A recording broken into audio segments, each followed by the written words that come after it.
Hello guys, আসসালামু আলাইকুম and welcome to ভূত আড্ডা। শুরু হয়ে গেল ভূত আড্ডার আরও একটি নতুন এপিসোড। আর বরাবরের মতোই সাথে আছি আমি, ইমরান এইচ খান। আজকে আপনাদের জন্য এই রাতটা কিন্তু অনেক বেশি স্পেশাল হতে যাচ্ছে, কেননা আজকে ভিন্নধর্মী অসম্ভব সুন্দর রকমের দুইটা ভয়ঙ্কর ঘটনা আপনাদের জন্য নিয়ে এসেছি। আশা করি আজকের এপিসোডটা একদম জমে হয়ে যাবে। তো প্রথমেই আপনারা শুনতে পাবেন আমাদের একজন শ্রোতা বন্ধু নাজির ভাইয়ের একটা ঘটনা আমাদেরকে পাঠিয়েছেন। তো এই ঘটনাটি মূলত হচ্ছে কালো জাদুবিদ্যা, মানে ব্ল্যাক ম্যাজিকের ওপর ডিপেন্ড করে এই বিষয়ে আর কি। তো আশা করি এই ঘটনাটি আপনাদের ভীষণ রকম ভালো লাগবে, অনেক বেশি এনজয় করবেন এই ঘটনাটি। তো এই ঘটনার পর আপনারা শুনতে পাবেন আমাদের আর একজন নিয়মিত শ্রোতা সুকান্ত দেব ভাই, যে কিনা সুদূর ইন্ডিয়া থেকে আমাদেরকে এর আগেও একটা ঘটনা পাঠিয়েছিল। তো আজকেও সুকান্ত দেব ভাইয়ের আরও একটি দুর্ধর্ষ ভয়ঙ্কর ঘটনা শুনতে যাচ্ছেন। আশা করি এই ঘটনাটি আপনাদেরকে ভয়ের এক অন্যরকম শিহরণ জাগিয়ে দেবে।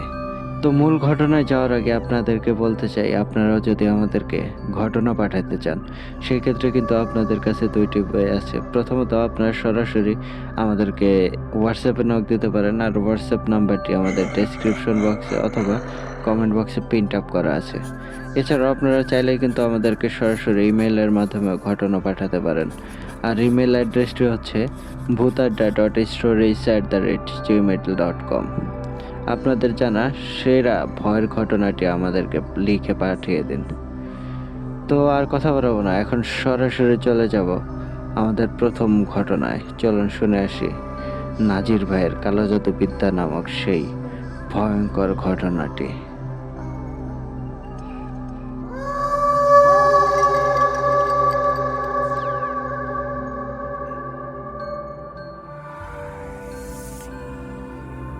ঘটনার নাম দিয়েছেন শ্মশানে অমনিবাস। আদি ভৌতিক অভিজ্ঞতা। প্রবাসের স্ট্রাগল পিরিয়ডটা তখন শেষের দিকে। ঘন ঘন চাকরি বদলের কারণে থাকার জায়গাটাও বদল করতে হচ্ছিল। এমন একটা সময় একজন রহস্যজনক ক্যারেক্টারের সাথে রুম শেয়ার করতে হয়েছিল। বয়সে হয়তো সে আমার 5 থেকে 6 বছরের বড়ই হবে। প্রথমে আলাপচারিতা ও পরে বন্ধুর মতো সহজ সম্পর্ক হয়ে গিয়েছিল তার সাথে, কিন্তু সে কখনোই ঠিক আমার বন্ধু হতে পারেনি। এমনও সময় গিয়েছে আমরা দুজন রাতের পর রাত কাটিয়ে দিয়েছি ব্যালকনিতে বসে আড্ডা দিয়ে। নানা রকমের গল্প কথা হতো। প্রায় সারা রাত না ঘুমিয়ে সকালবেলায় আমি অফিসে আর সে তার কাজে গিয়েছে। আমার কাছে সে নাজির নামে পরিচিত থাকলেও বাহিরের লোকের কাছে সে বিভিন্ন নামে পরিচিত। তার আসল নামটি শেষ পর্যন্ত জানা হয়ে ওঠেনি। তার বাড়ি খুলনার সুন্দরবনের একদম কাছের লোকালয়ে। তার কাছে থেকে শোনা বিভিন্ন আশ্চর্য ঘটনা থেকে একটা ঘটনা ঠিক তার মতো করেই উপস্থাপন করছি। বলছেন নাজির। আজ থেকে প্রায় 15 বছর আগের কথা। তখন আমি এক টকবগে তরুণ। কমরেডের খাতায় নাম লিখিয়েছি মাত্র, বছর 2 হবে। এমন সময় খুন হয়ে যান আমাদের জন্যের সর্বোচ্চ নেতা। আমার সামনেই তাকে কুপিয়ে হত্যা করে বিক্ষুব্ধ পার্টির 10-12 জন ছেলে। প্রচণ্ড আতঙ্কে আমি কয়েক ঘন্টার জন্য বোধশক্তি হারিয়ে ফেলি। তারপরের দিনেই আমাকে প্রধান আসামি ও আমাদের আরও কয়েকজন কমরেডকে আসামি করে মামলা করা হয়। পার্টি থেকে গা ঢাকা দেবার নির্দেশ আসে। আমার মানসিক অবস্থা তখন প্রায় পাগলের মতো। সেই অবস্থাতেই আমাকে বাড়ি ছেড়ে পালাতে হয়। শুরু হয় আমার আন্ডারগ্রাউন্ড জীবন। প্রথমে আমাকে পাঠানো হয় গভীর বনে একদল আন্ডারগ্রাউন্ড কমরেডের কাছে। মাসখানেক সেখানে থাকার পর আবার মুভ করার নির্দেশ আসে। এরপর কিছুদিন নৌকায় করে ঘুরে বেড়াই একটা ডাকাত দলের সাথে। আমার চোখের সামনে ঘটে কিছু দুর্ধর্ষ ডাকাতি। কলা গাছের মতো মানুষের গলা কাটা হয় আমার সামনেই। এক সময় সব কিছুই সহ্য হয়ে যায়। 1 মাসের বেশি কোথাও থাকার নির্দেশ নেই, তাই যাযাবরের মতো ঘুরতে থাকি এক জায়গা থেকে আরেক জায়গায়। পলাতক জীবনটাকেই একসময় উপভোগ করতে থাকি নিজের মতো করে। বছরখানেক বিভিন্ন জায়গায় ঘুরে বেড়াবার পর একসময় আমাকে একটা শ্মশানে পাঠানো হয়, একজন তান্ত্রিকের কাছে। শ্মশানের কথা শুনে প্রচণ্ড আপত্তি থাকা সত্ত্বেও আমাকে সেখানে যেতে হয়। শ্মশান ভূমিটা সুন্দরবনের একটা নদীর তীরে অবস্থিত। নদীপথে একটা নৌকা দিয়ে আমাকে শ্মশানের প্রান্তে নামিয়ে দিয়ে আমার সাথের লোক দূরের একটা ঝুপড়ি ঘরকে ইশারা করে চলে যায়। আমি ধীর পায়ে হাঁটতে হাঁটতে ঝুপড়ির কাছে গেলে ঝুপড়ি থেকে বেরিয়ে আসে একজন 40 সাধু। মাথায় তেল দেয়া ঝাঁকড়া চুল পরিপাটি করে আঁচড়ানো, বুক পর্যন্ত নেমে এসেছে কুচকুচে কালো দাড়ি, তামাটে বর্ণের শরীর, একটা লাল সুতির লুঙ্গি ছাড়া দ্বিতীয় কোনো বস্ত্র নেই তার শরীরে। তার অদ্ভুত শীতল চাহনিতে আমার শির দ্বারা দিয়ে একটা হিমস্রোত নেমে যায়। সাধু তার চাহনির মতোই শীতল কণ্ঠে আমাকে জিজ্ঞেস করলো, শ্মশানে থাকতে তোমার কোনো অসুবিধা নেই তো? আমি তার চোখ থেকে দৃষ্টি নামিয়ে নাসূচক মাথা নাড়লাম। সে একটা রহস্যময় হাসি দিয়ে ঝুপড়িতে ঢুকে গেল। এবার আমি চারপাশটা ভালো করে দেখে নিলাম। বিশাল শ্মশান ভূমির এক পাশে নদী আর 3 দিকে ঘন জঙ্গল। ঘোর লাগা ঝিরঝিরে ভেজা হাওয়া উঠে আসছে নদী থেকে। বিচিত্র কোনো কারণে শ্মশান ভূমির এলাকায় প্রায় আধ হাত উঁচু ঘাস ছাড়া অন্য কোনো ঘাস জন্মায়নি। বাতাসের ঝাপটায় ঘাসগুলোকে হাজার তরঙ্গে পরিণত করছে। ঝুপড়িটা শ্মশান ভূমির উত্তর দিকে।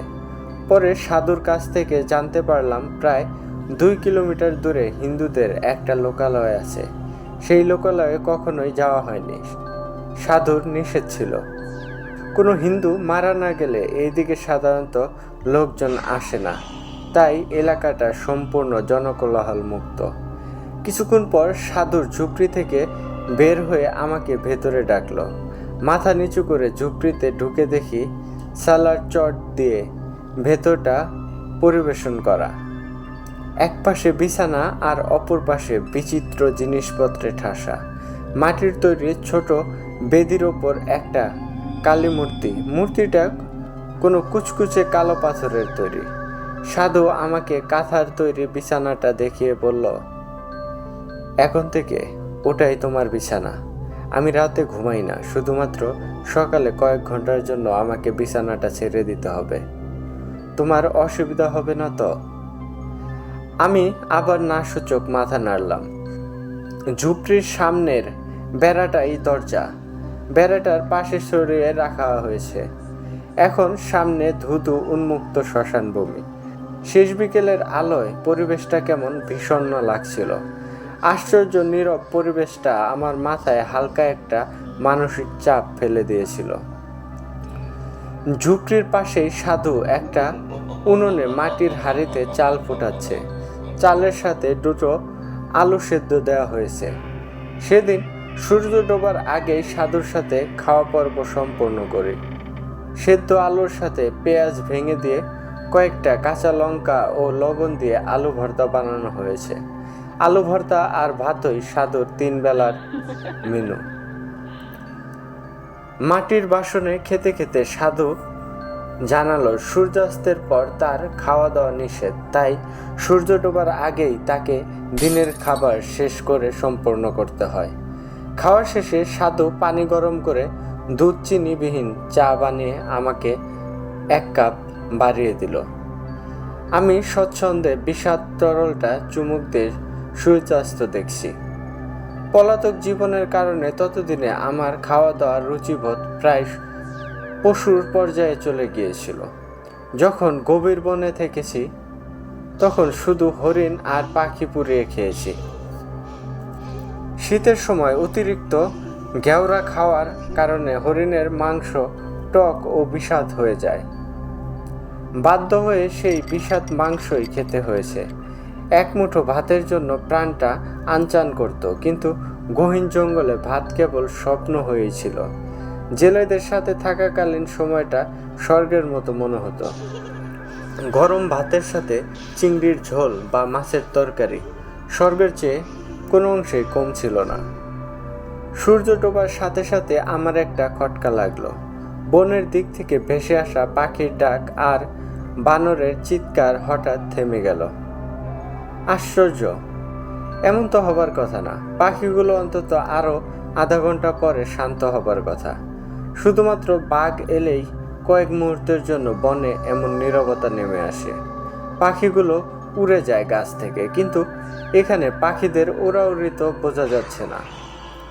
ব্যাপারটা সাধুর কাছে জিজ্ঞাসা করলে তিনি কোনো জবাব না দিয়ে আমার হাত থেকে শূন্য চায়ের পেয়ালাটা নিয়ে নদীর দিকে চললেন, আর হাতে আমাদের খাওয়া দাওয়ার এঁটো মাটির বাসন ও হাঁড়ি। কিছু দূর গিয়ে হঠাৎ দাঁড়িয়ে আমাকে হাত ইশারায় ডাকলেন। তাকে একটু চিন্তাযুক্ত মনে হচ্ছে। আমরা নদীর কিনারায় পৌঁছালে তিনি তৈজসপত্র পরিষ্কার করলেন এবং আমাকে হাত মুখ ধুয়ে নিতে বললেন। আমি বাধ্য ছেলের মতো হাত মুখ ধুয়ে ফিরে যাবার জন্য পিছন ফিরলাম। দেখলাম নদীর কিনারাটা ঢালু বলে সেখান থেকে ঝুপড়িটা দেখা যাচ্ছে না। আমার ভেতর একটা অজানা শঙ্কা তৈরি হলো। সাধু কি কোনো কারণে আমাকে দৃষ্টির আড়াল করতে চাচ্ছে না? সে কারণেই কি তিনি ডেকে আমাকে সাথে নিয়ে এসেছেন? কিন্তু কেন আমাকে দৃষ্টির আড়াল করতে চাচ্ছিল? বনাঞ্চলে সন্ধ্যার ঘণ্টাখানেকের মধ্যেই রাত নেমে আসে। দিনের আলো সম্পূর্ণ নিভে গেলে সাধু আমাকে ঝুপড়িতে ঢুকিয়ে ঝাঁপ লাগিয়ে দিলেন। তারপর সাধু আমাকে বললেন, বাবা, তুমি এখন ঘুমিয়ে পড়ো। আমি সারা রাত সাধনা করি। এতে করে আশা করি তোমার কোনো সমস্যা হবে না। আর একটা কথা, এই দিকটা সাপ খোপে ভরা। তোমার কোনো কিছুর প্রয়োজন হলে আমাকে বলবে। একা একা বাইরে যাবার দরকার নেই। আমি অন্ধকারে বসে আছি, আর চটের পর্দার ওপাশে সাধু আসন পেতে বসেছেন। সাধু সরিষার তেলের একটা প্রদীপ জেলে রেখেছে। চটের পর্দা ভেদ করে ক্ষীণ আলো এপাশের অন্ধকারটাকে কিছুটা দূর করছে। আমিও অনেক কিছু ভাবতে ভাবতে একটা সময় ঘুমিয়ে পড়ি। মাঝরাত্রে প্রকট একটা পোড়া গন্ধে আমার ঘুম ভেঙে যায়। চটের পর্দার একটু ফাঁক করে দেখি সাধু মাটির বেড়ির সামনে ছোট্ট একটা গর্তে আগুন জ্বালিয়েছে। বেদির ওপর কালো কালি পাথরের মূর্তি। একটু পর পর সাধু বিদঘুটে কিছু জিনিস আগুনে ফেলছে, আর সেখান থেকে প্রকট গন্ধ আসছে। সাধু বিড়বিড় করে কিছু উচ্চারণ করছে। আমি ঘুমন্ত চোখে আবার বিছানায় গিয়ে ঘুমিয়ে পড়লাম।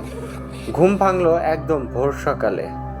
পলাতক জীবনের কারণে ততদিনে আমি খুব দ্রুত বিভিন্ন পরিবেশের সাথে নিজেকে খাপ খাইয়ে নিতে শিখে গেছি। 2-3 দিনের মধ্যেই আমার শ্মশানবাস স্বাভাবিক মনে হতে লাগলো। এরই মাঝে আমার খাওয়া দাওয়া বিপত্তি দূর করতে ভাতের সাথে ঢেঁড়স সেদ্ধ আর পোড়া বেগুনের ভর্তা যোগ হয়ে গেছে। ঠিক 5ম দিনে বিপত্তিটা ঘটল। শেষ বিকেলে আমি নদীর দিকে মুখ করে আনমনা হয়ে বসে আছি। এমন সময় মানুষের ক্ষীণ কোলাহল। পাশের দিকে তাকিয়ে দেখলাম মানুষের একটা দল এদিকেই এগিয়ে আসছে। আর একটু কাছাকাছি আসতেই বুঝতে পারলাম এটা একটা শবযাত্রা। বাঁশের একটা মাচা কাঁধে নিয়ে হরিনাম জপতে জপতে দলটা শ্মশানে আসছে। কিছুক্ষণের মধ্যেই তারা চিতা সাজিয়ে লাশ পোড়ানোর কাজ শুরু করলো। তত্ত্বাবধানে আছেন শ্মশানের সাধু। শবযাত্রার লোকজনের সাথে চোলাই মদ ও গঞ্জিকা উৎসবে আমি তখন মত্ত। পরে আশ্চর্য হয়েছিলাম, কারণ কেউই আমার পরিচয় জানতে চায়নি। লাশ পুড়িয়ে আনুমানিক রাত 10টার দিকে সবাই চলে গেলে আমি নেশার ঘোরে ঝুপড়িতে অচেতনের মতো ঘুমিয়ে পড়েছি। ঠিক কতক্ষণ ঘুমিয়েছিলাম জানি না। আমার ঘুম ভাঙল প্রচণ্ড ভয়ে। ঝুপড়িটা কে যেন প্রচণ্ডভাবে ঝাঁকাচ্ছে। বাইরে জ্যান্ত একটা বিকট আওয়াজে আমার শরীর ভয় জমে গেল। নিজেকে কোনো মতে টেনে তুলে চটের পর্দা সরিয়ে দেখলাম সাধু চোখ বন্ধ করে আসনে বসে আছে। বেশ শব্দ করে বিচিত্র মন্ত্র উচ্চারণ করছে। এদিকে কে যেন ঝুপড়িটা ভেঙে গুঁড়িয়ে দিতে চাইছে। নেশার প্রভাব আমার ততক্ষণও কাটেনি। উত্তেজিত মস্তিষ্ক আর দুর্বল নার্ভের কারণে আমি একসময় অচেতন হয়ে গেলাম। পরদিন সকালে বেশ বেলা করে ঘুম থেকে উঠে দেখি সাধু বাইরে আমার জাগার অপেক্ষা করছে। তার অমায়িকতার মুগ্ধ হলাম, কারণ আমাকে তিনি জাগিয়ে তুলে নিজে ঘুমাতে আসেননি। সাধুর চোখ বেশ লাল হয়ে আছে, চেহারায় ক্লান্তির ছাপ। আমি তাকে গত রাতের ঘটনা জিজ্ঞাসা করলে সাধু বলেন, হয়তো বন থেকে বানরের ঝাঁক নেমে এসে ত্রাসের সৃষ্টি করেছে। সাধুর কথার সাথে আমি মনকে বুঝাতে পারিনি। আমি বনাঞ্চলের মানুষ, বানরের আওয়াজ ভালো করেই চিনি। ভেতরে ভেতরে একটা খটকা নিয়ে আমি হাত মুখ ধুয়ে নাস্তা করলাম। সেদিন বিকেলেই সাধুর কাছে আমি কথাটা পারলাম। তাকে জানালাম আমি তন্ত্রবিদ্যা শিখতে চাই। সাধু কিছুক্ষণ নীরব থেকে আমাকে জানালো, এই বিদ্যা সবার কাছে ধরা দেয় না, আর কেউ তান্ত্রিক সাধনা করতে চাইলে তাকে সম্পূর্ণরূপে সমাজ বর্জন করতে হয়। আমি নাসরবান্দার মতো একঘেয়াম করলে সাধু বলল, তোমাকে প্রথমে পরীক্ষা দিতে হবে। পরীক্ষায় পাশ করলেই কেবল তোমাকে তান্ত্রিক শিক্ষা দেওয়া সম্ভব। কি ধরনের পরীক্ষা জানতে চাইলে সাধু বলল, পরীক্ষাটা হবে 2 দিন পরে, অমাবস্যার রাতে। সেদিনই জানাবো কি ধরনের পরীক্ষা। আমি আর বেশি গাইগুই করলাম না, অপেক্ষা করছি 2 দিন পরের অমাবস্যা রাতের জন্য। এই 2 দিন আমার আর তেমন কোনো বিশেষ ঘটনা ঘটেনি। শুধু রাতের বেলায় মনে হতো কারা যেন ঝুপড়ির বাইরে ঘোরাফেরা করছে। আমি মনের ভুল ভেবে পাত্তা দেইনি। অবশেষে এলো সেই কালো রাত। বিকেল থেকেই থেমে থেমে গুড়ি গুড়ি বৃষ্টি দিচ্ছে, তাই সূর্য ডোবা দেখা হয়নি। দিনের আলোয় মিলিয়ে যাওয়ার একটু আগে সাধু তার লোহার শিকটি দিয়ে শ্মশানের মাঝখানে একটা বেশ বড়সড় বৃত্ত আঁকলেন। সন্ধ্যা মেলাতেই সাধু আসনে বসে গেল, আর আমি প্রতীক্ষা করছি পরীক্ষা দেওয়ার জন্য। অনেকক্ষণ কেটে গেল, কিন্তু সাধু আসন ছেড়ে উঠছে না। অপেক্ষা করতে করতে তন্দ্রা লেগে গেল। এক সময় আমি ঘুমিয়ে পড়েছি। মাঝরাতে সাধু আমাকে ডেকে তুললেন। এই পর্যন্ত বলে নাজির থামল। আমি শোনার জন্য উগ্রীব হয়ে আছি। নাজিব একটা সিগারেট ধরিয়ে উদাস মুখে ধোঁয়া ছাড়ছে। আমি জানতে চাইলাম, তারপর কি হলো? নাজিব হাত ইশারায় আমাকে থামিয়ে পুরো সিগারেটটা দ্রুত টেনে শেষ করে আবার আমাকে বলতে লাগলো। সাধু আমাকে বলল, আমি শ্মশানের মাঝখানে একটি বৃত্ত এঁকে বৃত্তের মাঝখানে আমাকে হাতের শিকটি রেখে এসেছি। তোমাকে সম্পূর্ণ উলঙ্গ হয়ে একা সেখানে যেতে হবে। শরীরে কোনো সুতা রশিও থাকতে পারবে না। বৃত্তের ভেতরে কতগুলো মানুষের মাথার খুলি ছড়িয়ে ছিটে পড়ে আছে। সেখানে থেকে তোমাকে 5টা খুলি একত্রে করে একটা একটা করে খুলি এনে শিকের গোড়ায় রাখতে হবে। একসাথে 2টা খুলি আনা যাবে না। তুমি কি পরীক্ষা দিতে রাজি আছো? ভয় পেলে বাদ দাও, যাওয়ার দরকার নেই। আমার ভেতর একটা একরকমই কাজ করছিল। আমি বললাম, আমি রাজি আছি। এই বলে আমি শরীরের সমস্ত কাপড় খুলে ঝুপড়ি থেকে বের হব, এমন সময় সাধু বললেন, একটা কথা মনে রাখবে, কেউ যদি তোমাকে ডাকে তুমি জবাব দেবে না। খবরদার, সকাল হওয়ার আগে বৃত্ত থেকে বের হবে না। আমি নিজেও যদি তোমাকে চলে আসতে বলি, তবুও বৃত্তের বাইরে যাবে না। তাহলে কিন্তু খুব বড় সর্বনাশ হয়ে যাবে। আমি সমস্ত কাপড় খুলে ঝুপড়ি থেকে বের হলে সাধু ঝুপড়ির ঝাঁপ ফেলে দিয়ে ভেতরে প্রদীপ নিভিয়ে দিল। আমি অনুমান করে শ্মশানের মাঝ বরাবর হাঁটা দিলাম। ঘাসগুলো ভেজা, আকাশটা মনে হচ্ছে মেঘাচ্ছন্ন, কারণ কোনো কিছুই দেখা যাচ্ছে না। চারদিকে নিশ্ছিদ্র অন্ধকারের সামনে কিছুই দেখা যাচ্ছিল না। কিছু দূর হাঁটার পরে আমার মনে হলো আমার সাথে সাথে অনেকগুলো লোক হাঁটছে। আমার একটু ভয় ভয় করতে শুরু করলো। আমি হাঁটার গতি বাড়িয়ে দিলাম।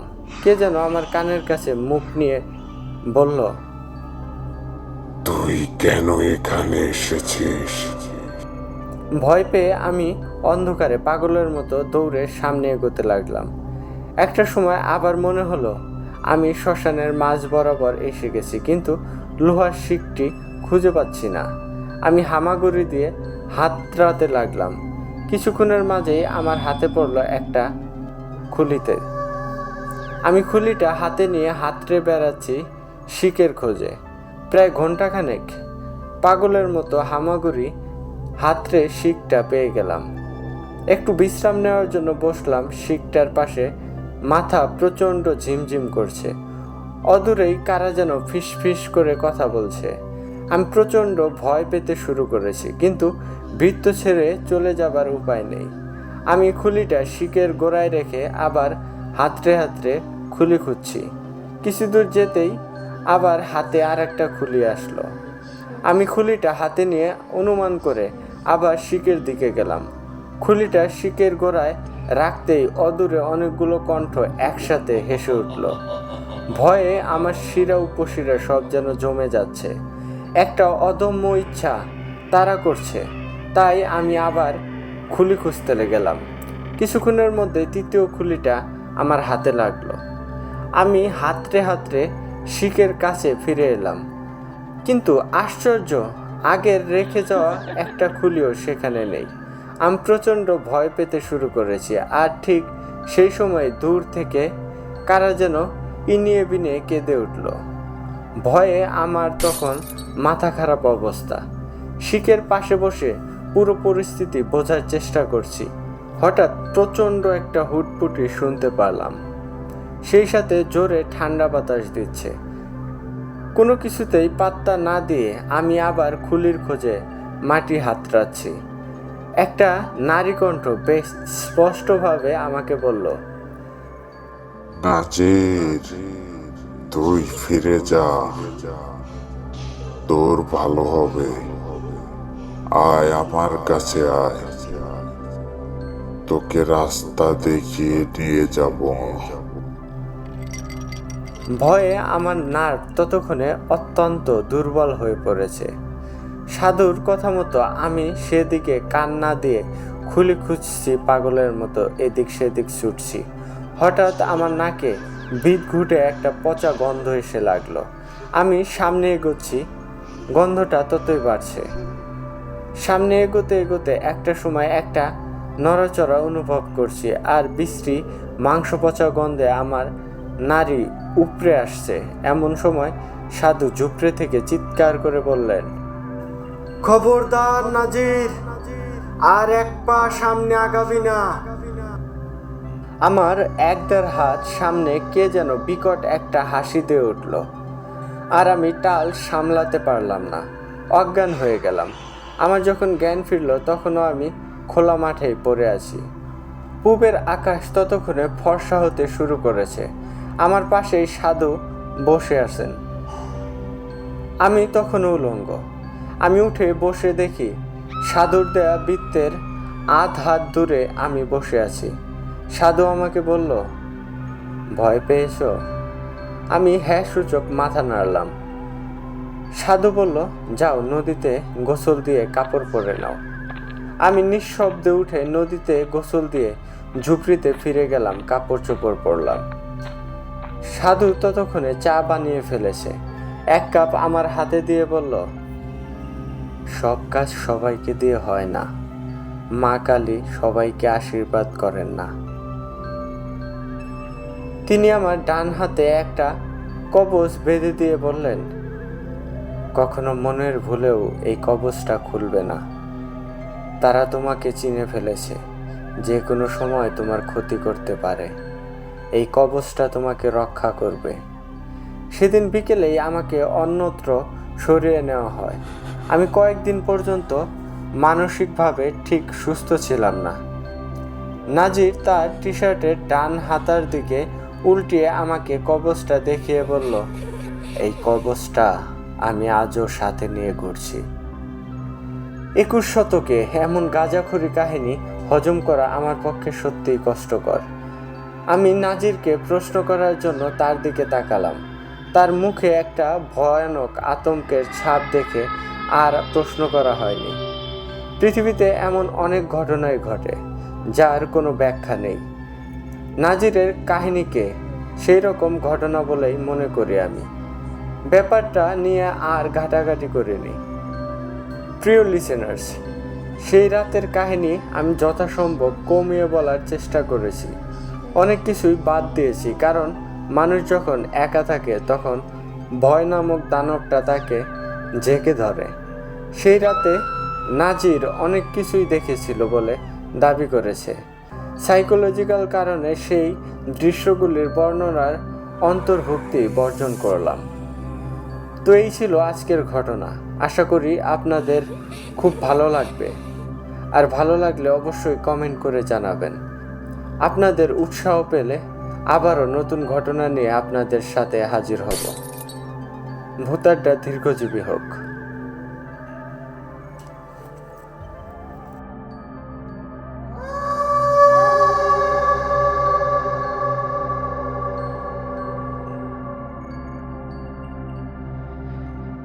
ধন্যবাদ নাজির ভাই, এত সুন্দর একটা ঘটনা আমাদেরকে পাঠানোর জন্য। সত্যি ভাই, ভয়ঙ্কর রকম সুন্দর বলতে যা বোঝায় আপনার ঘটনাটি ঠিক তেমনই ছিল ভাই। অসম্ভব ভালো লেগেছে আপনার এই ঘটনাটি। ধন্যবাদ ভাই, এইভাবে আমাদেরকে সাপোর্ট করার জন্য, এত সুন্দর একটা ঘটনা আমাদেরকে উপহার দেওয়ার জন্য।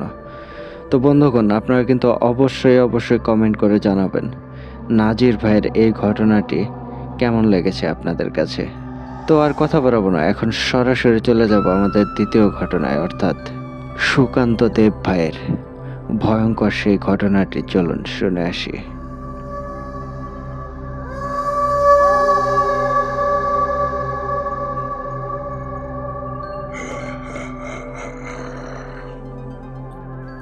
ঘটনাটি যেভাবে আমাকে লিখে পাঠিয়েছেন আমি ঠিক সেভাবে আপনাদের মাঝে উপস্থাপন করার চেষ্টা করছি। ইমরান ভাই, কেমন আছেন? আশা করি আপনিও ভূতাড্ডার সকল লিসেনার্সগণ সবাই অনেক ভালো আছেন। আমি সুকান্ত দেব, ভারতের দক্ষিণ দিনাজপুরে আমার বাড়ি। 54 নম্বর এপিসোডে আমার পাঠানো কাফের জিনের ঘটনাটা শেয়ার করার জন্য আপনাকে অনেক অনেক ধন্যবাদ। আমার ঘটনা সবার কাছে হয়তো ভালো লেগেছে, শ্রোতা বন্ধুরা আমার ঘটনাটা পছন্দ করেছে হয়তো, তাই আমি সবার ভালোবাসায় অনুপ্রাণিত হয়ে চলে আসলাম আরো নতুন একটা ঘটনা নিয়ে। তাই আমি সবার ভালোবাসায় অনুপ্রাণিত হয়ে আরো নতুন একটা ঘটনা লিখতে বসলাম। আমি আমার ভালোবাসার জায়গা থেকে আপনাদের ঘটনাগুলো পাঠাচ্ছি। আমি শুধু আপনাদের ভালোবাসা চাই। আজ আপনারা আরো একটা ভয়ঙ্কর ঘটনা শুনতে চলেছেন। এই ঘটনাটা শুনে আপনাদের শরীরের লোম দাঁড়িয়ে যাবে। তাহলে আর বেশি কথা না বলে ঘটনাটা শুরু করা যাক। ইমরান ভাই, আমি এই ঘটনাটা কালেক্ট করেছি আমার এক পিসির কাছ থেকে। আমার পিসির বাড়ি ভারতের বর্ধমান জেলায়। আমি আগেই বলেছি আমি রহস্য কিছু জানতে ভালোবাসি। আমার পিসি এই ঘটনাটা শুনেছিল তার শাশুড়ির কাছ থেকে। ঘটনাটা অনেক আগের ঘটনা। এই ঘটনাটা জানার পিছনে একটা কারণও আছে বটে। কারণটা হলো, আমার পিসি যখন প্রেগনেন্ট ছিল তখন পিসির শাশুড়ি পিসিকে সাবধানে থাকতে বলতো, কারণ সেখানে নাকি একটা নরখাদক রাক্ষস ছিল। সেই নরখাদক রাক্ষস নাকি প্রেগনেন্ট মহিলাদের গর্ভের বাচ্চা খেয়ে ফেলতো, এমনকি গর্ভবতী মেয়েটাকেও অনেক সময় মেরে ফেলেছে। আমার পিসি তার শাশুড়ির কাছে ঘটনাটার বিস্তারিত জানতে চায়। তখন পিসির শাশুড়ি ঘটনাটা বলে, আর আমি পিসির কাছ থেকে ঘটনাটা শুনি। আজকে সেই নরখাদক রাক্ষসটার ঘটনা বলবো। ইমরান ভাই, ঘটনা বলার আগে আমি একটা কথা বলতে চাই। সেটা হলো, এই ঘটনাটা ঘটে একটা হিন্দু পরিবারের সাথে, কিন্তু এই সমস্যাটা সমাধান করে একটা হুজুর। তাই বলবো, আপনারা কেউ বাজে কোনো মন্তব্য করবেন না। মানুষ মানুষের উপকার করবে, সে হিন্দু, মুসলিম, বৌদ্ধ, খ্রিস্টান, যে ধর্মেরই হোক না কেন। আর একটা কথা হলো, এই ঘটনার কারো নাম পিসি বলতে বারণ করেছে, তাই আমি সবার ছদ্মনাম ব্যবহার করব। তাহলে চলুন শুনে আসি ভয়ঙ্কর নরঘাতক রাক্ষসের ঘটনা। বর্ধমান জেলার কোনো একটা গ্রামে হরিদাস বাবু তার পরিবার নিয়ে বসবাস করত। হরিদাস বাবু তার স্ত্রী সবিত্রী ও তার মাকে নিয়েই তার সংসার ছিল। হরিদাস বাবুর সংসারটা অনেক সুন্দরভাবেই চলে যাচ্ছিল, কিন্তু হঠাৎ একদিন হরিদাস বাবুর পরিবারে নেমে আসে ভয়ঙ্কর এক দুর্যোগ, যেটা হরিদাস বাবুকে চিরতরে পাগল বানিয়ে দিয়েছিল। হরিদাস বাবু একদিন জানতে পারেন তার স্ত্রী সাবিত্রী গর্ভবতী। হরিদাস বাবু তখন অনেক খুশি হয়, কিন্তু কে জানতো এই খুশিটাই একসময় তার জীবনের সবচেয়ে কষ্টের কারণ হয়ে দাঁড়াবে। হরিদাস বাবু সবিত্রীকে খুব সাবধানে রাখতেন, কারণ সবাই সেই নরঘাতক রাক্ষসের কথা জানতো। হরিদাস বাবু সাবিত্রীকে নিয়ে একটা তান্ত্রিকের কাছে যায়। তান্ত্রিক সাবিত্রীকে একটা তাবিজ দেয়। সেই তাবিজটা সাবিত্রী গলায় পড়তে বলে। দিনকাল ভালোই যাচ্ছিল এভাবে। এক রাতে একটা ভয়ঙ্কর ঘটনা ঘটে।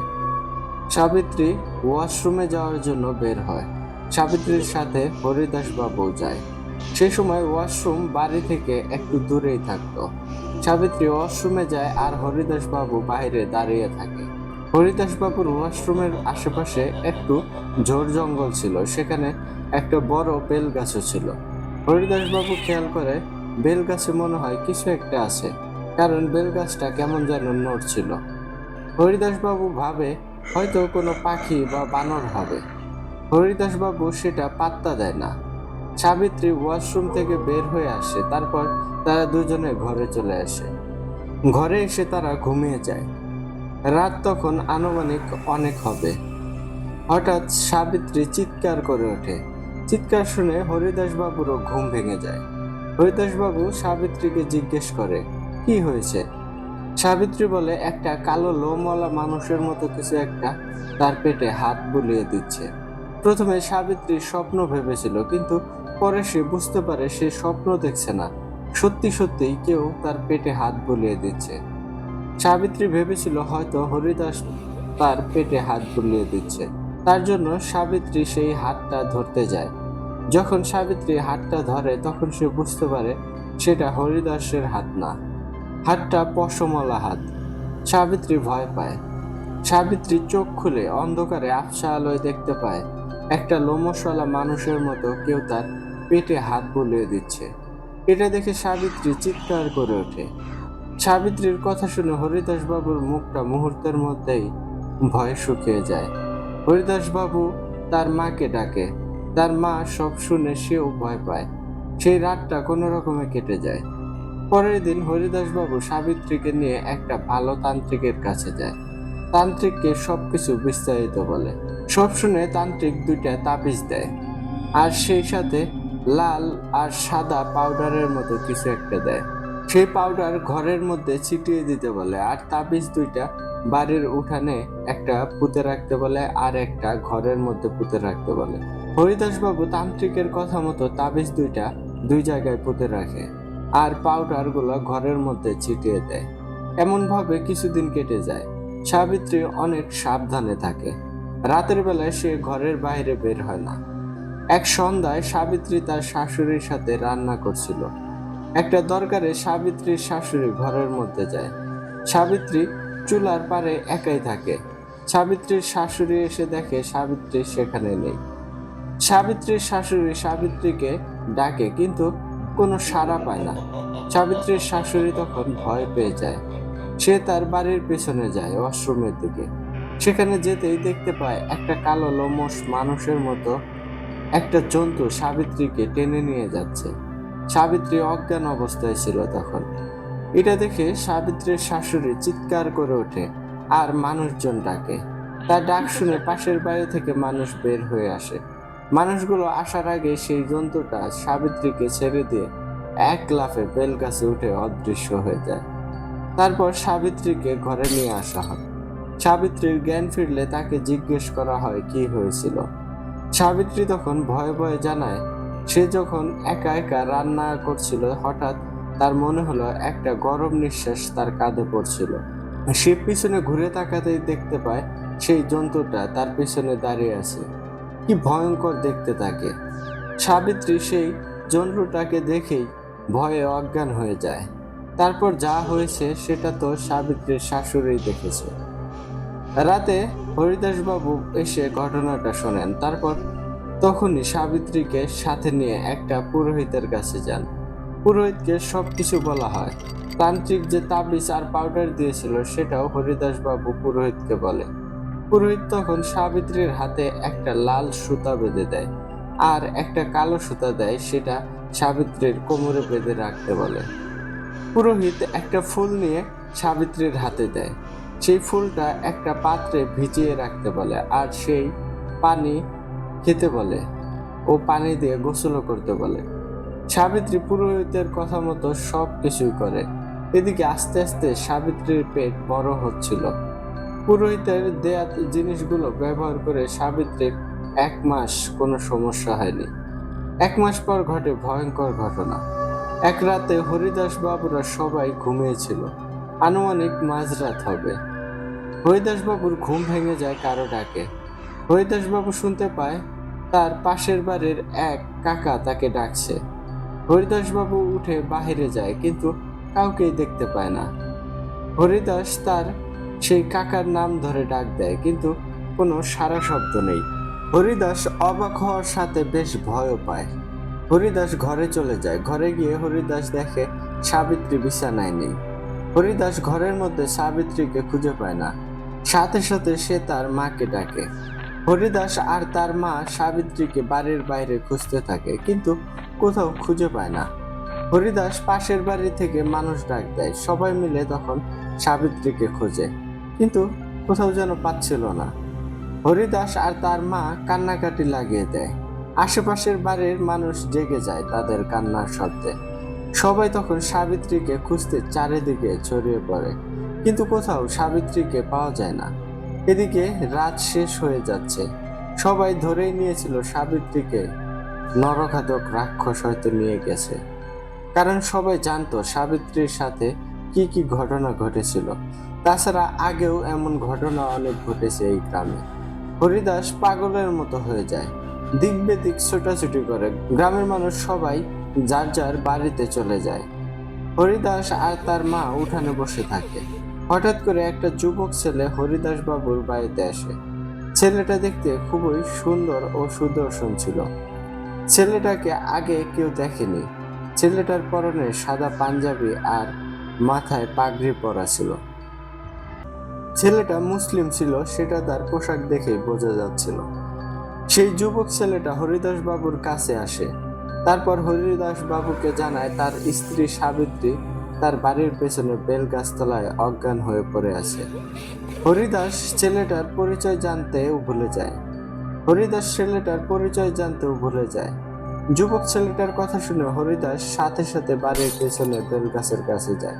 সেখানে গিয়ে দেখে সত্যি সাবিত্রী অজ্ঞান হয়ে পড়ে আছে। হরিদাস আর তার মা সাবিত্রীকে ঘরে নিয়ে আসে কিন্তু এসে সেই ছেলেটাকে আর দেখতে পায় না। হরিদাস ঘর থেকে বের হয়ে রাস্তায় ছেলেটাকে খুঁজতে থাকে কিন্তু ছেলেটাকে দেখতে পায় না। হরিদাস বেশ অবাক হয়, এত তাড়াতাড়ি ছেলেটা কোথায় গেল? আর সেই ছেলেটাই বা কে? তাকে তো এর আগে কখনো দেখিনি। সে কি করে জানলো সাবিত্রী বেলগাছের নিচে অজ্ঞান হয়ে পড়ে আছে? হরিদাস কিছুই বুঝতে পারে না। হরিদাস ঘরে গিয়ে সাবিত্রীর পাশে বসে। সাবিত্রীর জ্ঞান ফেরানোর চেষ্টা করে কিন্তু সাবিত্রীর জ্ঞান আসে না। সকালবেলা সাবিত্রীর জ্ঞান আসে। তখন সাবিত্রীকে জিজ্ঞেস করা হয় রাতে তার সাথে কি হয়েছিল, কিন্তু সাবিত্রী কিছুই বলতে পারে না। সাবিত্রী অনেক অসুস্থ হয়ে যায়। হরিদাস আবার সেই পুরোহিতের কাছে যায়। পুরোহিতকে সবকিছু বিস্তারিত বলে। পুরোহিত হরিদাসের সাথে তার বাড়িতে আসে। পুরোহিত সেই বেলগাছের কাছে যায়, তারপর বাড়ির চারপাশে ঘুরে দেখে। পুরোহিত হরিদাসকে রাতের বেলা দেখা করতে বলে। হরিদাস রাতের বেলা পুরোহিতের কাছে যায়। পুরোহিত মন্দিরেই থাকতো। তখন পুরোহিত হরিদাসকে মন্দিরে বসে থাকতে বলে। তারপর পুরোহিত তার থাকার ঘরে চলে যায়। প্রায় 1 ঘন্টা পর পুরোহিত আসে। পুরোহিত এসে হরিদাসকে একটা ভয়ঙ্কর তথ্য জানায়, যা শুনে হরিদাস অনেক বেশি ভয় পায়। পুরোহিত হরিদাসকে জানায়, তোমার স্ত্রী গর্ভবতী, আর এই জন্যই একটা নরখাদক রাক্ষসের নজর পড়েছে তার উপর। সেই নরখাদক রাক্ষসটা অনেক শক্তিশালী। আমার কাছে মাঝে মাঝে একজন জিন আসে। সে আমাদের মন্দিরে গভীর রাতে পূজা করতে আসে। তার সাথে আমার অনেক ভালো একটা সম্পর্ক। আমি তাকে ডেকে তার কাছে তোমার স্ত্রীর বিষয়ে কথা বলেছি। সমস্যা কি সেটা জানার চেষ্টা করেছি। আমি তার কাছে জানতে চাই। সে আমার কাছে কিছু সময় নেয়, তারপর আমাকে ভয়ঙ্কর কিছু তথ্য দেয়। সেই জিন আমাকে জানায় তোমার স্ত্রীর পেটের বাচ্চা সেই রাক্ষসটা খেয়ে ফেলতে চায়। এজন্যই রাক্ষসটা তোমার স্ত্রীর উপর সব সময় নজর রাখে। তোমার স্ত্রীকে কাল রাতে রাক্ষসটা ঘর থেকে তুলে নিয়ে গিয়েছিল, কিন্তু তখন সেই রাক্ষসটার সামনে একদল মুসলিম জিন চলে আসে। তারাই মূলত সেই দিক দিয়ে নামাজ আদায় করার জন্য যাচ্ছিল। তারা দেখতে পায় তোমার স্ত্রীকে রাক্ষসটা নিয়ে যাচ্ছে। তখন সেই মুসলিম জিনগুলো সেই রাক্ষসটার সাথে লড়াই শুরু করে দেয়। রাক্ষসটা তখন তোমার স্ত্রীকে রেখে সেখান থেকে চলে যায়। তারপর সেই জিনগুলো তোমার স্ত্রীকে বাড়ির পেছনে বেলগাছের নিচে রেখে যায়। তারপরে একটা জিন মানুষ রূপ ধরে তোমার বাড়িতে এসে তোমাকে তোমার স্ত্রীর খবর জানায়। এই রাক্ষসটা অনেক শক্তিশালী, তার বিরুদ্ধে কিছু করা আমার পক্ষে সম্ভব না।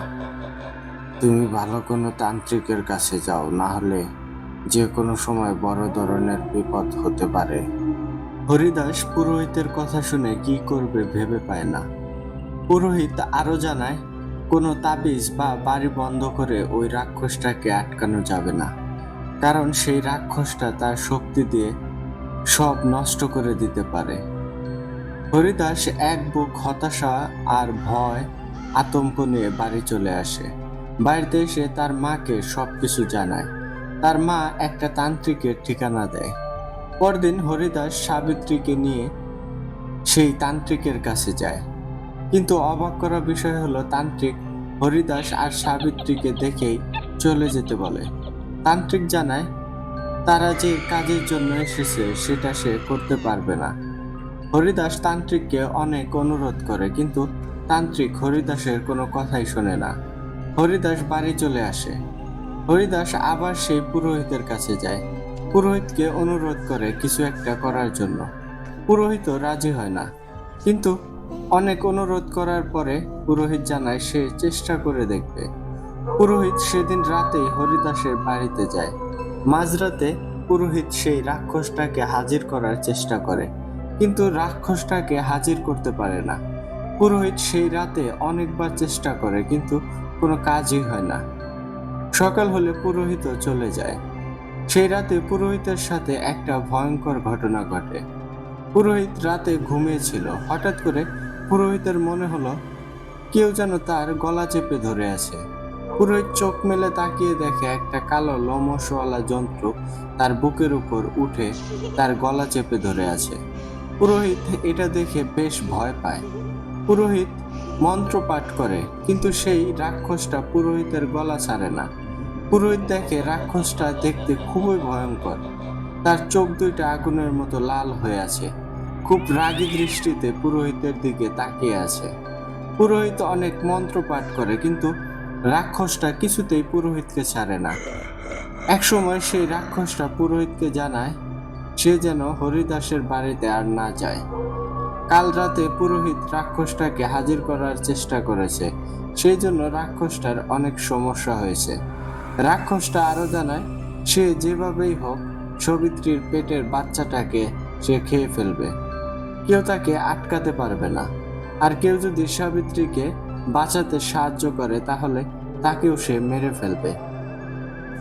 কথাগুলো বলে পুরোহিতকে ছেড়ে দিয়ে রাক্ষসটা তখনকার মতো চলে যায়। পরদিন সকালবেলা পুরোহিত হরিদাসের বাড়িতে যায়। হরিদাসকে জানায় সে যেন আর তার কাছে না যায়।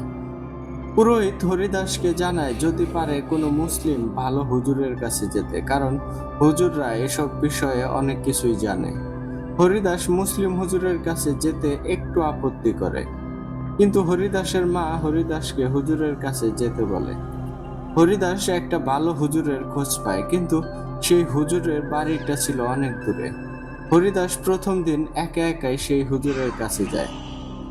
আসলে তাকে হুজুর বললে ভুল হবে, তিনি একটা পীর সাহেব। তার অনেক সুনাম রয়েছে। পীর সাহেব বিনা টাকায় মানুষের উপকার করত। হরিদাস সেই পীরের কাছে যায় আর তার সব সমস্যার কথা জানায়।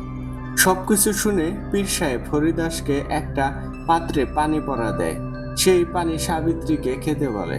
সাথে পীর সাহেব একটা কাগজে আরবি কিছু একটা লিখে দেয়। সেই কাগজটা বাড়ির এক কোণায় মাটিতে পুঁতে রাখতে বলে। পীর সাহেব হরিদাসকে জানায় রাতের বেলা পীর সাহেবের কাছে থাকা দুইটা জিন তার বাড়িতে যাবে। সেই রাক্ষসটার সাথে জিন দুইটা কথা বলবে। রাক্ষসটা হয়তো রেগে যাবে জিন দুইটাকে দেখে। বাড়ির বাইরে যদি কোনো অস্বাভাবিক কিছু হয়, তারা যেন ঘর থেকে না বের হয়। দুদিন পর পীর সাহেব হরিদাসকে আবারও যেতে বলে। হরিদাস বাড়িতে চলে আসে। তারপর পীর সাহেবের দেওয়া কাগজটা উঠানের এক পাশে পুঁতে রাখে। তারপর পীর সাহেবের দেওয়া পানিটা সাবিত্রীকে খেতে দেয়। এদিকে সাবিত্রীর বাচ্চা হওয়ারও সময় চলে আসে। সাবিত্রীকে নিয়ে হরিদাস অনেক বেশি ভয় থাকে। হরিদাস সাবিত্রীকে সব সময় দেখে রাখত, কিন্তু সাবধানে রেখে কি হবে? বিধাতা যা চায় সেটাই তো হবে, তাই না? সেই রাতে হরিদাসের বাড়িতে একটা মর্মান্তিক ঘটনা ঘটে। রাতের বেলা হরিদাস আর সাবিত্রী শুয়েছিল। পীর সাহেব হরিদাসকে বলেছিল অস্বাভাবিক কিছু হচ্ছে বুঝতে পারলে তারা যেন ঘর থেকে বের না হয়। আনুমানিক মধ্যরাতে হরিদাসের বাড়ির পিছনে ভয়ঙ্কর শব্দ হয়। মনে হচ্ছে কারো সাথে কেউ মারামারি করছে। মনে হচ্ছে সেখানে গাছপালা সব ভেঙে যাচ্ছে। হরিদাসের বাড়ির উঠানেও মনে হচ্ছে কেউ মারামারি করছে। পুরো বাড়িটা কেঁপে কেঁপে উঠছিল। হরিদাস আর সাবিত্রী তো ভয়ে কাঁপতে থাকে। এমন ভাবে অনেক সময় সেই ভয়ঙ্কর শব্দ আর মারামারির শব্দ চলতেই থাকে। অনেক সময় পর কিছুটা শান্ত হয়ে যায়। হরিদাস আর সাবিত্রী জড়সড় হয়ে ঘরের মধ্যেই বসে থাকে, কিন্তু হঠাৎ করে হরিদাসের মা একটা চিৎকার দেয়। হরিদাস তার মায়ের চিৎকার শুনে তার মায়ের ঘরে যায়।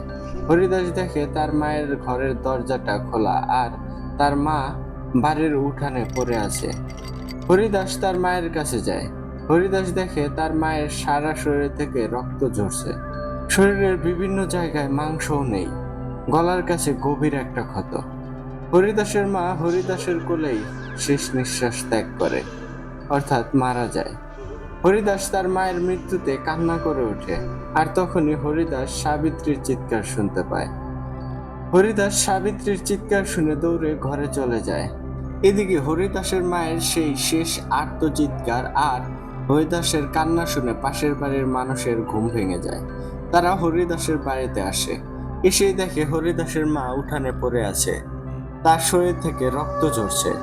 হরিদাসের মায়ের এমন অবস্থা দেখে সবাই অনেক বেশি ভয় পায়। এদিকে হরিদাস সাবিত্রীর চিৎকার শুনে ঘরে এসে আরো ভয়ঙ্কর দৃশ্য দেখে।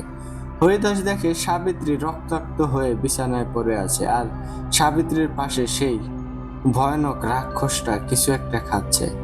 হরিদাস দেখে সাবিত্রীর পেটের জায়গায় গভীর ক্ষত। পেট মনে হচ্ছে ছিঁড়ে ফেলা হয়েছে। হরিদাস এবার বুঝতে পারে রাক্ষসটা সাবিত্রীর পেট ছিঁড়ে বাচ্চাটাকে বের করে সেই বাচ্চাটাকে খাচ্ছে। হরিদাস আর ঠিক থাকতে পারেনি। হরিদাস চিৎকার দিয়ে অজ্ঞান হয়ে যায়। হরিদাসের চিৎকার শুনে উঠানে থাকা মানুষগুলো ঘরে আসে, আর ঘরে এসে তারা সাবিত্রীর লাশটাও দেখতে পায়। সাবিত্রীর পাশে একটা ছোট্ট বাচ্চার একটা হাত পড়ে আছে। কারো বুঝতে বাকি নেই কি হয়েছে। সাবিত্রীর মৃতদেহ দেখে উপস্থিত মানুষগুলা ভয়ে ঘর থেকে বের হয়ে যায়। খুবই নিষ্ঠুর আর কষ্ট পেয়ে সাবিত্রী মারা যায়। সকাল হলে গ্রামে ছড়িয়ে পড়ে সাবিত্রী আর হরিদাসের মায়ের মৃত্যুর খবর। সবাই সাবিত্রী আর হরিদাসের মায়ের মৃতদেহ দেখে ভয়ে শরীর কেঁপে ওঠে। হরিদাস কান্না করতে করতে বারবার অজ্ঞান হয়ে যায়। সে তার পরিবারের সবাইকে হারিয়ে ফেলেছে। গ্রামের মানুষ হরিদাসকে বোঝায়। তারপর হরিদাসের মায়ের আর সাবিত্রীর দেহটাকে দাহ করা হয়। 2 দিন পর সেই পীর সাহেব হরিদাসের বাড়িতে আসে। পীর সাহেব হরিদাসকে জানায় সেদিন রাতে কি হয়েছিল। পীর সাহেব বলে, সেদিন রাতে আমি আমার 2টা জিনকে পাঠাই রাক্ষসটার সাথে কথা বলার জন্য, কিন্তু রাক্ষসটা খুবই রেগে যায়। তারপর রাক্ষসটা আমার জিনের ওপর আক্রমণ করে বসে। আমার 2টা জিন অনেক সময় লড়াই করে রাক্ষসটার সাথে, কিন্তু আমার জিন 2টা রাক্ষসটার শক্তির সাথে পারে না। তারা অনেক আহত হয়। তারপর তারা সেখান থেকে চলে যায়। রাক্ষসটা অনেক বেশি রেগে যায়। রেগে গিয়ে সে আগে তোমার মাকে হত্যা করে, তারপর তোমার স্ত্রীকে হত্যা করে। তোমার স্ত্রীর পেট চিরে বাচ্চাটা বের করে খেয়ে নেয়। আমার জিন 2টা আমাকে সবকিছু জানায়। আমি অনেক কষ্ট পাই তোমার মা আর তোমার স্ত্রীর মৃত্যুর কথা শুনে। তারপর আমি সেই রাক্ষসটাকে হাজির করি। তারপর আমি অনেক কষ্টে রাক্ষসটাকে বন্দি করি। রাক্ষসটা এখন বন্দি, সে আর কারো ক্ষতি করতে পারবে না। পীর সাহেব হরিদাসকে সান্ত্বনা দিয়ে চলে যায়। এদিকে হরিদাস তার মা, স্ত্রী, সন্তান সবকিছু হারিয়ে একা হয়ে যায়। হরিদাস আস্তে আস্তে মানসিক রোগীতে পরিণত হয়। একসময় হরিদাস রাস্তায় রাস্তায় ঘুরে বেড়াতো। হরিদাস তার পরিবারের এমন মর্মান্তিক মৃত্যু মেনে নিতে পারেনি, আর এর জন্যই মূলত সে পাগল হয়ে যায়। আর এইভাবেই শেষ হয়ে যায় একটা সুন্দর সাজানো গোছানো পরিবার। 3টা প্রাণ চলে যায় ভয়ঙ্কর নরখাদক রাক্ষসের হাতে। সেই রাক্ষসটাও চিরতরে বন্দী হয়ে যায়। এটাই ছিল আজকের ঘটনা। ঘটনাটা কেমন লেগেছে সবাই জানাবেন। আপনাদের ভয়ের আনন্দ দেওয়ার জন্যই এই ঘটনা লেখা। আপনারা ভয়ের আনন্দ পেলে আমার ঘটনা লেখা সার্থক হবে। আমি আরো ভয়ঙ্কর ভয়ঙ্কর ঘটনা লিখে পাঠাবো। ইমরান ভাই, আশা করি আমার এই ঘটনাটাও আপনি নিজেই পড়ে শোনাবেন। ভূত আড্ডা এগিয়ে যাক। আপনাদের জন্য ভালোবাসা রইল ইমরান ভাই।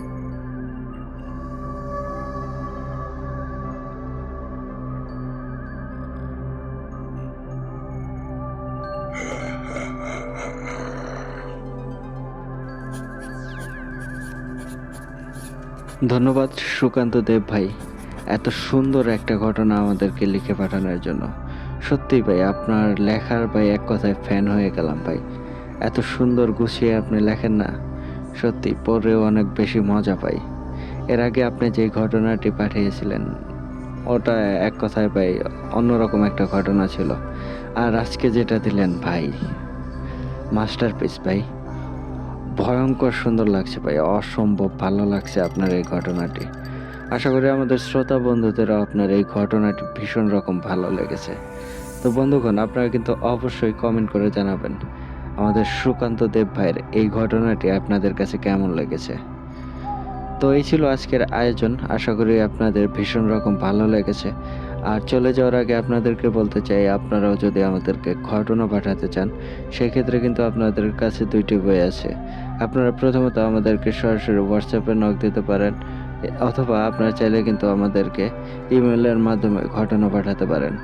আর হোয়াটসঅ্যাপ নাম্বার এবং ইমেল অ্যাড্রেস আমাদের ডেসক্রিপশন বক্সে অথবা কমেন্ট বক্সে প্রিন্ট আপ করা আছে। তো আপনারা আপনাদের জানাশোনা সেরা ভয়ের ঘটনাটি আমাদেরকে লিখে কিংবা ভয়েস ক্লিপ আকারে পাঠিয়ে দিতে পারেন। তো এই ছিল আয়োজন, আজকের মতো আমি বিদায় নিচ্ছি। কথা হচ্ছে আগামী এপিসোডে। টিল দেন সবাই ভালো থাকুন, সুস্থ থাকুন। আসসালামু আলাইকুম।